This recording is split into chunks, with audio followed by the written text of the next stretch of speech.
আল্লাহ তাআলা মঞ্জুর করেন, কবুল করেন। কয় শ্রেণীর? 5 শ্রেণীর। নাম্বার 1, যে মুসলিম তার অন্য মুসলিম ভাইয়ের অগোচরে তার পিছনে তার জন্য দোয়া করে। যে মুসলিম তার অন্য মুসলিম ভাইয়ের অগোচরে, তিনি এখানে নাই, তার জন্য আল্লাহর কাছে কোনো কিছু চায়, ওই চাওয়া আল্লাহ সুবহানাহু ওয়া তাআলার ফেরেশতারা ওই দোয়াকারী ব্যক্তির জন্য আল্লাহর কাছে পেশ করেন। কথা বুঝতে পারছি ভাই? সহিহ মুসলিমের হাদিসে আসছে, আবু দারদা রাদিয়াল্লাহু তাআলা আনহু বর্ণনা করেছেন, নবী আলাইহিস সাল্লাতু ওয়াস সালাম বলেছেন, মা মিন আবদিন মুসলিমিন ইয়াদউ লিআখিহি বিযাহরিল গায়বি ইল্লা ক্বালাল মালাকু ওয়া লাকা বিমিসলিন। কোন মুসলিম বান্দা তার ভাইয়ের জন্য যদি অগোচরে, তিনি এখানে নাই, তার অনুপস্থিতিতে যদি আল্লাহর কাছে তার জন্য কোনো কিছু চায়, কোনো কল্যাণ চায়, তো আল্লাহর ফেরেশতারা ওই ব্যক্তির জন্য, দোয়াকারী ব্যক্তির জন্য আল্লাহর কাছে দোয়া করে যে তোমার জন্য আল্লাহ তাআলা তাই দেখ যা তুমি তোমার মুসলিম ভাইয়ের জন্য চাইতেছো। তাহলে আমাদের জানা শোনা, পরিচিত অপরিচিত যত মুসলিম ভাই বোনেরা আছেন, তাদের জন্য তাদের অগোচরে আমরা যা চাইবো, মনে রাখবো যে সেই চাওয়াটা আল্লাহর ফেরেশতারা আমার জন্য আল্লাহর কাছে কি করবেন? পেশ করবেন। আর ফেরেশতার চাওয়া এটা মঞ্জুর হওয়ার সম্ভাবনা একেবারেই জোরালো। ঠিক না ভাই? ঠিক। তাহলে একটি জায়গা আমরা পেলাম যে আমি যদি চাই আমার দোয়া কবুল হোক, তাহলে একটি কৌশল হলো আমি কি করব? অন্য ভাইয়ের জন্য কি করব? দোয়া করব। তাহলে ইনশাআল্লাহ আল্লাহ সুবহানাহু ওয়া তাআলা আমাকেও কি করবেন? দিয়ে দিবেন। দুনিয়ার ব্যাপারটা সম্পূর্ণ ব্যতিক্রম ভাই। দুনিয়ার বিষয়ে আপনি যদি কিছু পাইতে চান, তো আপনি চাইবেন যে এটা আমি চাই, আর জনে কেউ না চায়। ঠিক না ভাই? ঠিক।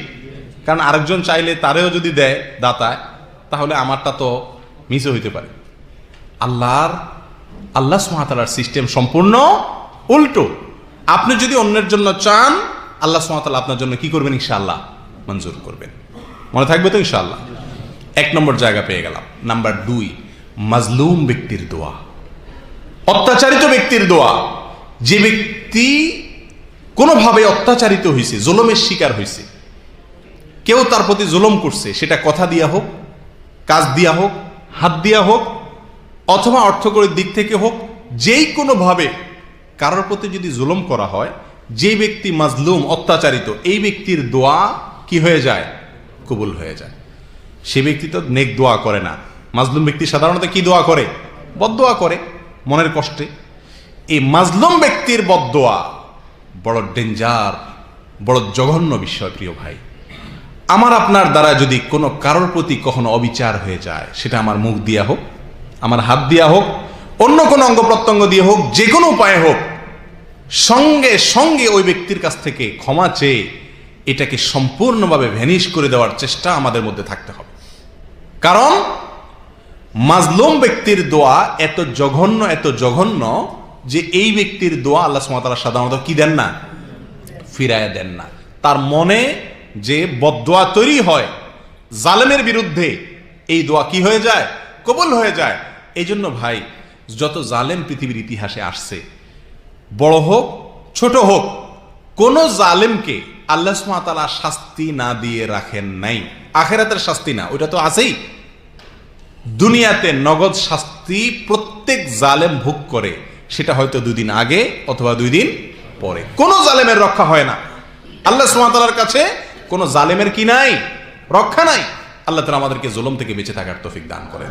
প্রিয় ভাই, এই বিষয়ে মুসনাদে আহমদে এবং সহিহ ইবনে হিব্বানে হাদিসে আবু হুরায়রা রাদিয়াল্লাহু তাআলা থেকে বর্ণিত, নবী আলাইহিস সাল্লাতু ওয়াস সালাম ইরশাদ করেছেন, দাওয়াতুল মাজলুমি মুস্তাজাবাহ। যে ব্যক্তি মাজলুম, অত্যাচারিত, জুলুমের শিকার, তার দোয়া কবুল হয়ে যায়। তার দোয়া কি হয়ে যায়? কবুল হয়ে যায়।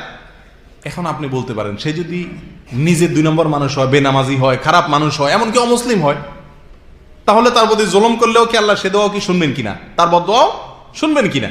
সেই কথাও হাদিসে আসছে। নবী আলাইহিস সাল্লাতু ওয়াস সালাম বলেছেন, ওয়া ইন কানা ফাজিরান ফাফুজুরুহু আলা নাফসিহি। সেই লোকটা যদি খারাপ মানুষ হয়, তো তার খারাপিয়ে তাকে পাবে, কিন্তু তার দোয়া, বদদোয়া যেটা, এটা ঠিকই কি হবে? কবুল হয়ে যাবে।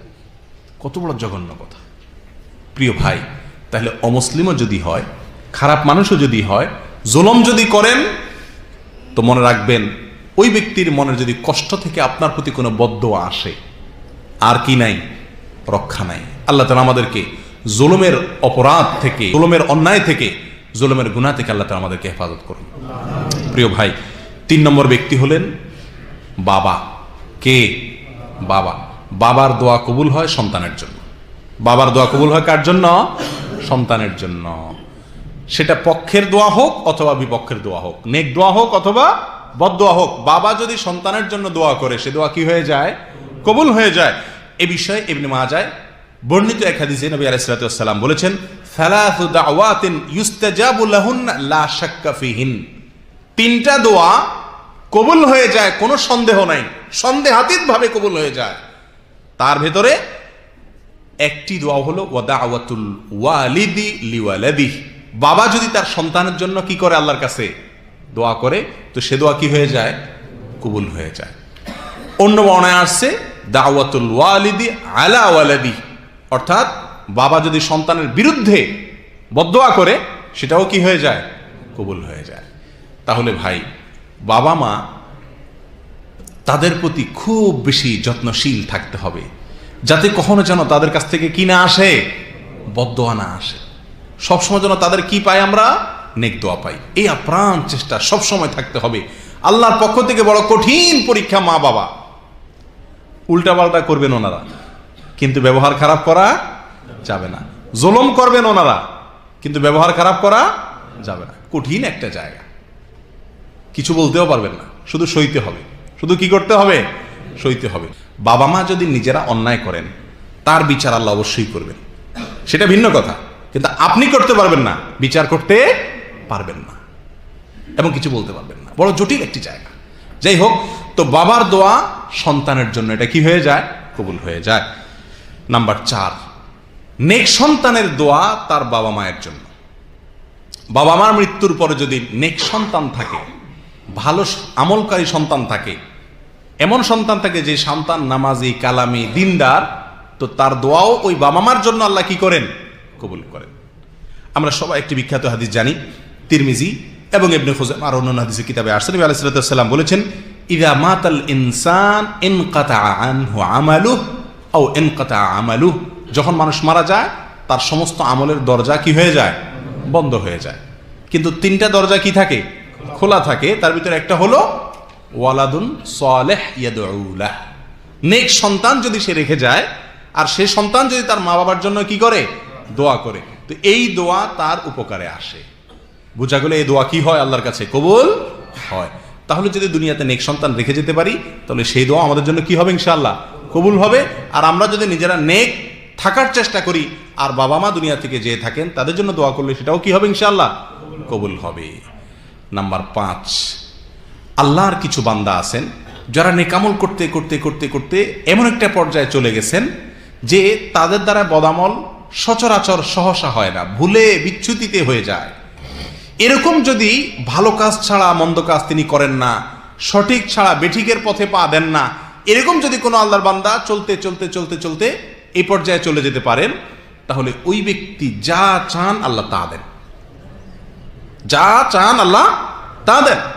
সহিহ বুখারীতে আসছে, নবী আলাইহিস সালাতু ওয়াস সালাম বলেছেন, আল্লাহর কিছু বান্দা তারা ফরজ আমলগুলো করে, নফল আমলগুলো করে করে আল্লাহ তাআলা নৈকট্য অর্জন করে, করতে করতে করতে একটা পর্যায়ে গিয়ে তার হাত, তার মুখ, তার চোখ, তার কান, তার অঙ্গ প্রত্যঙ্গ থেকে যাই চায় সবকিছু আল্লাহ সুবহানাহু ওয়া তাআলা কি করে দেন? মঞ্জুর করে দেন। কেমন যেন তার চাওয়াই হলো আল্লাহর চাওয়া, তার চাওয়াই কি হয়ে যায়? আল্লাহর চাওয়া হয়। সহিহ বুখারীর আরেক হাদিসে নবী সাল্লাল্লাহু আলাইহি ওয়াসাল্লাম বলেছেন, ইন্না মিন ইবাদিল্লাহি লাউ আকসামা আলাল্লাহি লা আবাররাহ। নিশ্চয়ই আল্লাহর বান্দাদের ভিতরে এমন কিছু লোক আছে যারা আল্লাহর কাছে যদি বাজি ধরে, কসম করে কিছু চায়, বলে, তো আল্লাহ তাআলা তার কসম ভাঙে না, অর্থাৎ কসম পুরা করে দেন। এটা কখন হয় ভাই? যখন 5 ওয়াক্ত সালাত আপনি পড়েন, হারাম থেকে আপনি বেঁচে থাকেন, আল্লাহর কথার বাইরে আপনি চলেন না, সবসময় আল্লাহকে স্মরণে রেখে চলেন, এক কথায় আপনি একজন আদর্শ মুমিন মুসলিম হওয়ার চেষ্টা করেন। এই পর্যায়ে চলে গেলে আপনি তখন নেককার হয়ে যান বা আব্দে সালেহে পরিণত হয়ে যান। তখন আল্লাহ সুবহানাহু ওয়া তাআলা আপনার সকল চাওয়া কি করবেন? ইনশাআল্লাহ পূরণ করবেন। এ হলো 5 শ্রেণীর ব্যক্তি যাদের দোয়া আল্লাহ তাআলা কি করেন?